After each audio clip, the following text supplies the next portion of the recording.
Welcome to the Free Library of Philadelphia, one of the oldest public library systems in the country. This is our Parkway Central Library, which opened in 1927. It's just one of 54 library locations throughout the city. The land upon which the Free Library stands is part of Lenapehoking, the traditional territory of the Lenni Lenape, the original people of this land. We pay respect to those Lenape tribal communities who remain to this day and those who were displaced generations ago, and we honor their continuing relationship with their territory. The Parkway Central Library is located at the intersection of 19th and Vine Street and sits on the Benjamin Franklin Parkway. The Parkway is a mile-long diagonal concourse that runs west from City Hall all the way to the Philadelphia Art Museum. In the early 1900s, many U.S. cities wanted to look like beautiful European cities. City planners admired the orderly traffic flow, parks, civic art, and grand architecture. Take a look at the Place de la Concorde in Paris. Look familiar? Our building was designed by Julian Abel, an African-American architect from Philadelphia who graduated from the University of Pennsylvania and who studied at the École des Beaux-Arts in Paris, where classic Beaux-Arts architecture originated. Julian Abel worked for Horace Trumbauer, a prominent Philadelphia architect who also admired French classical design. Before we go inside, notice the Beaux-Arts aspects of the exterior of our building. Its massive arches, Greek columns, and Roman carved pediments. On the west side of the building, we have the history of writing.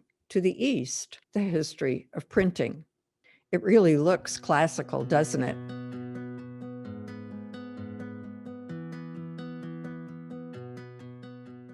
In the first floor lobby, we see more examples of classic French design, like the granite walls, marble floors, arched windows and doors, and more Greek columns. Many people think that Benjamin Franklin founded the Free Library of Philadelphia. Well, in 1731, Franklin did create the first library in Philadelphia, but it was subscription-based, meaning members had to pay an annual fee before being able to borrow books. It wasn't until 1891 that Dr. William Pepper Jr., a physician and provost at the University of Pennsylvania, appeared before City Council to argue for a general library which shall be free to all. In 1894, the first branch of the Free Library of Philadelphia opened in 3 cramped rooms in City Hall. Eventually, after several legal and financial struggles, ground was broken here on Logan Square, and the current building opened for service in 1927. Today, our library system remains free for all residents, but our buildings are no longer merely repositories for books. Our locations serve as critical community hubs where all neighbors are welcome. In addition to books, users have access to many other resources, special services, and programs geared to their needs.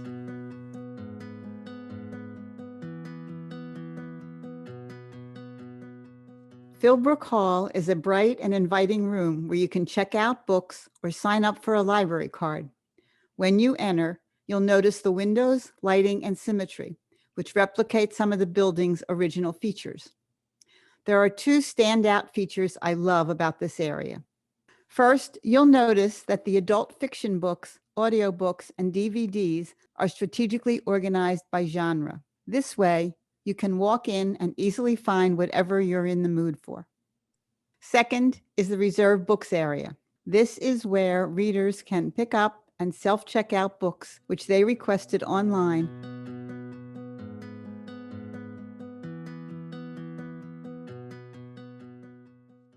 When we think of libraries, we commonly think of books. However, housed in this majestic building are a number of other treasures.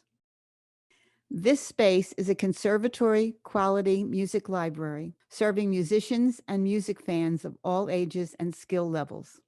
Listening stations are available to enjoy any of the tens of thousands of CDs and LPs covering every genre and era of music. Instruments are available for loan, along with instructional materials for both beginners and advanced musicians. I took advantage of this myself and checked out a guitar when my granddaughter came to visit. There are also many sets of chamber music, sheet music, and choral music, as well as music periodicals and encyclopedias. Plus, you won't want to miss the live concerts, choral performances, and workshops. Part of our Special Collections division, the Edwin A. Fleisher Collection of Orchestral Music is the world's largest lending library of orchestral performance sets. It offers more than 21,000 titles for loan to orchestras around the globe.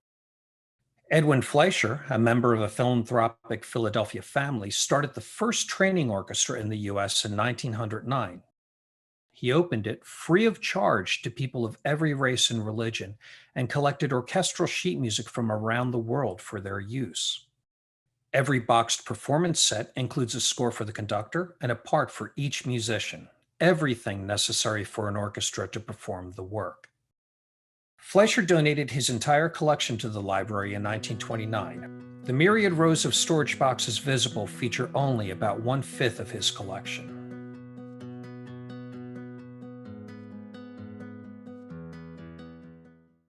In keeping with its status as a home for shared cultural heritage, the Parkway Central Library exhibits materials from our world-class special collections to create engaging, free exhibitions throughout the building, including here in the West Gallery. All of our exhibits take a community-centered approach to interpretation and storytelling. This means diverse voices from around Philadelphia add their perspectives to what the Free Library's collections mean to us today. I hope you enjoyed exploring some of the many wonderful spaces on the first floor of the Parkway Central Library.